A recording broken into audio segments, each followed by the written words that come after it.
छत्तीसगढ़ में सत्ता से हटने के बाद कांग्रेस की राजनीति में सब कुछ ठीक तो नहीं चल रहा। प्रदेश कांग्रेस के अध्यक्ष दीपक बैज के खिलाफ कोई न कोई नेता हर रोज सवाल खड़े कर देता है। भूपेश बघेल खेमे के रविंद्र चौबे ने यह कहकर खलबली फैला दी है कि भूपेश बघेल ही छत्तीसगढ़ में कांग्रेस की सरकार वापस ला सकते हैं। इस बयान से गुस्साए बैज ने आलाकमान से चौबे की शिकायत तो कर दी है, मगर चौबे को बचाने के लिए भूपेश बघेल आगे आ गए हैं। देखिए छत्तीसगढ़ कांग्रेस में हो रही इस हलचल पर हमारी एक खास रिपोर्ट। जनता की इच्छा है, आज भी भूपेश बघेल नेतृत्व करे कांग्रेस के, आने वाला समय में भी भूपेश बघेल नेतृत्व करे कांग्रेस के। यह है कांग्रेस के वरिष्ठ नेता और पूर्व मंत्री रविंद्र चौबे, जो पार्टी लीडरशिप पर सवाल खड़े कर रहे हैं। दीपक बैज के मुकाबले पूर्व सीएम भूपेश बघेल को उम्दा कप्तान बता रहे हैं। भारतीय जनता पार्टी से, ये सरकार से, विष्णुदेव के कुशासन से, मोदी के गारंटी से अगर लड़ना है तो समझ लेना, पहला ताकत और हिम्मत कामा है, केवल और केवल इस बयान के सामने आने के बाद अब कई मायने निकाले जाने लगे। चौबे का बयान कांग्रेस में अंतर्कलह को दर्शाने लगा। मौजूदा नेतृत्व से पार्टी के नेता असंतुष्ट हैं, ऐसी चर्चाएं उठने लगी। छत्तीसगढ़ कांग्रेस में खेमेबाजी भी उजागर हो गई। इस बयान को भूपेश बघेल के प्रदेश में पकड़ बनाए जाने की कोशिश भी कहा जाने लगा। ऐसे में रविंद्र चौबे के बयान पर बीजेपी नेता जमकर कांग्रेस की चुटकी लेने लगे। वहीं बैज ने इस बयान को व्यक्तिगत बताते हुए रविंद्र चौबे को महाज्ञानी कह दिया। आपने जो बयान की बात कही पूर्व मंत्री जी का, ये अंतर्द्वंद को प्रदर्शित करता है। रविंद्र चौबे जी कांग्रेस के वरिष्ठ नेता है और महाज्ञानी नेता है। अगर उनका बयान है तो उनका निजी बयान है। भूपेश बघेल को प्रदेश की कमान सौंपने का बयान देकर पूर्व मंत्री रविंद्र चौबे विवादों में भी फंसे। कार्रवाई की चर्चा हुई। रविंद्र चौबे का बयान प्रदेश प्रभारी सचिन पायलट तक पहुंचा, जिसमें कांग्रेस पार्टी के नेताओं ने शिकायत की।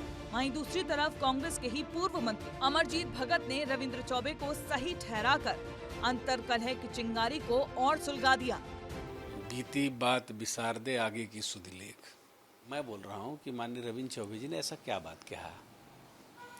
उसने किसी का विरोध तो किया नहीं है। जो प्रथम पंक्ति के लोग हैं उन्हीं का तो नाम आएगा। अमरजीत भगत का नाम थोड़ा ना आएगा। अब तो हम लोग सेकंड लाइन थर्ड लाइन वाले हैं। मतलब अमरजीत भगत ने बातों बातों में अपना दर्द भी बयां किया है। बहरहाल सियासी बयानबाजी के तहत कांग्रेस में कौन अगला कप्तान होगा, ये आने वाला वक्त तय करेगा। लेकिन रविंद्र चौबे के बयान ने कांग्रेस में गुटबाजी को उजागर जरूर करने का काम किया है, जिसने पीसीसी चीफ की चिंताएं भी बढ़ा दी हैं। ब्यूरो रिपोर्ट, विस्तार न्यूज। तो छत्तीसगढ़ की राजनीति पर भी हम वरिष्ठ पत्रकार अजय बुकिल से राय लेते हैं। अजय जी, आप तो रविंद्र चौबे को अच्छी तरह से जानते होंगे। दिग्विजय सिंह जी की सरकार में वो मध्य प्रदेश में जनसंपर्क मंत्री थे। तो रविंद्र चौबे के इस बयान को आप किस नजरिए से देखते हैं? देखिए, छत्तीसगढ़ के अंदर जो कांग्रेस विपक्ष में रहते हुए भी अंतर्कलह से जूझ रही है, ये तो सबको पता है। भूपेश बघेल वाला खेमा अलग है, टीएन संघदेव वाला खेमा अलग है, और भी अलग अलग हैं। तो वहाँ पर जो है अंतर्कलह रुक नहीं रही है। जैसे ये कांग्रेस की सबसे बड़ी समस्या है, ये राजरोग है उनका।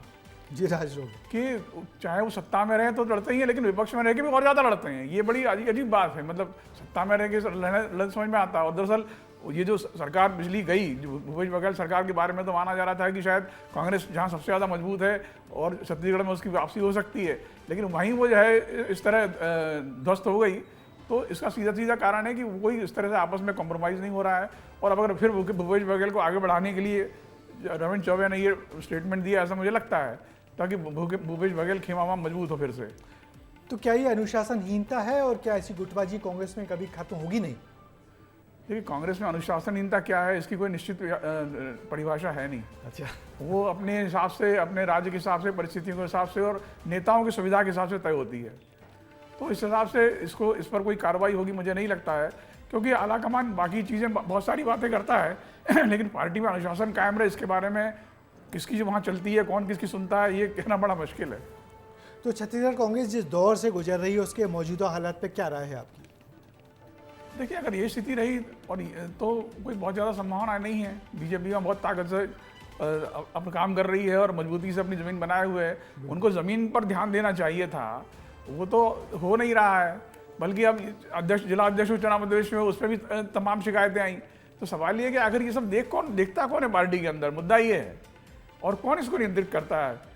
तो ये कांग्रेस में इस सवाल का जवाब ढूंढना बड़ा मुश्किल काम है। ये तो निश्चित ही छत्तीसगढ़ में जो कांग्रेस में ऐसा माहौल है, इसे कोड़ में ये गुटबाजी और बढ़नी है, इसमें कोई लगाम लगने को मुझे कोई संभावना तत्काल दिखती नहीं है। तो शायद इसी को कोड़ में खाज कहते हैं कि बुरे हाल तो है ही, मगर लगातार और बुरे होते जा रहे हैं। तो इस मसले पर पॉलिटिकल राउंडअप का एक्सपर्ट कमेंट ये है कि छत्तीसगढ़ कांग्रेस के वरिष्ठ नेताओं के ऐसे बयान पार्टी में हलचल पैदा कर देते हैं।